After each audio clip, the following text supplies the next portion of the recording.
4 నెలల ముందు కమలాపురంలో పుత్త నరసింహారెడ్డి గారు ఒక పబ్లిక్ మీటింగ్లో ముస్లిం మైనారిటీ తైయబ్ పాలిటెక్నిక్ ప్రాపర్టీ దాంట్లో ఉండే ప్రెసిడెంటు వాళ్ళు అమ్మినారని, ఇది దారుణము, ఇట ముస్లిం ప్రాపర్టీస్ అమ్మకూడదని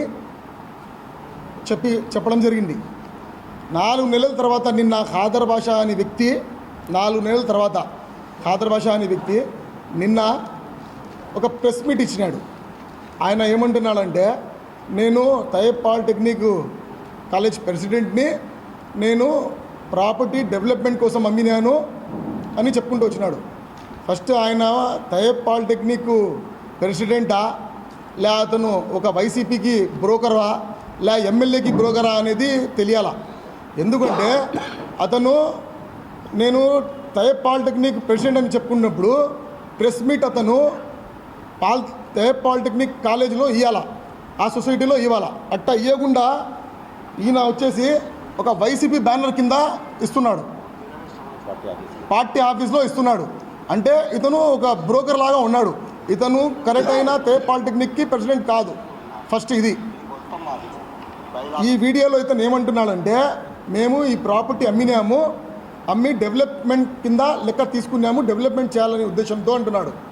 అయ్యా, ఇది నీ ప్రాపర్టీ కాదు, ఇది మైనారిటీ వెల్ఫేర్ సొసైటీ ప్రాపర్టీ, ముస్లిం ప్రాపర్టీ.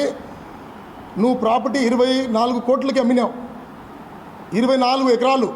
నువ్వు డెవలప్మెంట్ చేయాలంటే ఏదో 2 ఎకరాలు 3 ఎకరాలు అమ్మాలా, కానీ ఇన్ని ఎకరాలు అమ్మే అథారిటీ నీకు లేదు.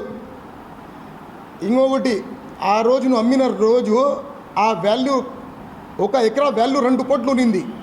నువ్వు 80 లక్షలకు 90 లక్షలకి అమ్మాల్సిన పరిస్థితి ఎందుకు వచ్చింది నీకు? నువ్వు ఏం డెవలప్మెంట్ చేస్తావు దాంతో? ఇలా 1,20,00,000 లాస్ చేస్తున్నావు మా సొసైటీకి, మా కమ్యూనిటీకి. నువ్వు మళ్ళీ ఏమంటున్నావు, నేను డెవలప్మెంట్ చేయాలని ఉన్నాను అంటున్నావు. గతంలో తైయబ్ పాలిటిక్స్కి సంబంధించి చాలా విషయాలు, చాలా పత్రికల్లో అయితేనేమి, మీడియా వేదికల మీద అయితే మీ చర్చకు వచ్చిన మా మీడియా సోదరులందరికీ కూడా తెలుసు. దీని యొక్క పూర్వపరాలు ఏమంటే 1989లో సొసైటీ స్థాపించడం జరిగింది. వైఎస్ఆర్ వేదిక మీదకి పెట్టాల్సిన కారణం ఏమిటి? మేము ఒక సూటికి ప్రశ్న చేస్తున్నాం. రెండోది, ఆయన ఛాలెంజ్ చేసినాడు కదా, 7 రోడ్ల కోడలేని, 7 రోడ్ల కోడలు అయినా సరే, ప్రెస్ క్లబ్లో అయినా సరే, లేదా మీ వైఎస్ఆర్ వేదిక మీద అయినా సరే, లేదా టీడీపీ వేదిక మీద అయినా సరే, 7 రోడ్స్ కాడ మీడియా సమక్షంలో ఒక పక్కన రవిరెడ్డి గారు కూర్చొని, ఒక పక్కన పుత్త నరసింహారెడ్డి గారు కూర్చొని నేను సవాల్ విసురుతున్నాం. తయ్యబ్ సొసైటీ ద్వారా నేను స్టీరింగ్ కమిటీ చైర్మన్ని, అందరి సమక్షంలో అతను నా తప్పు అయితే కాలేజ్ నుంచి బయటికి వెళ్ళిపోతాం వదిలి అన్నాడు.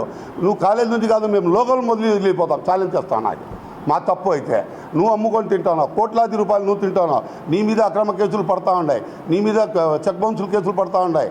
నువ్వు ఎగ్గొట్టడానికి సుధీర్కి ఎగ్గొట్టినావు, ఇప్పటికి ఉండదు. పోయి సుధీర్ని అడగండి మీరు కూడా, ప్రతి వాళ్ళు ఏముందో, ఎంత ఇచ్చినాడు నీకు, ఎంత రద్దు చేసుకున్నాడని మీకు తెలుస్తాయి కదా వాస్తవాలు.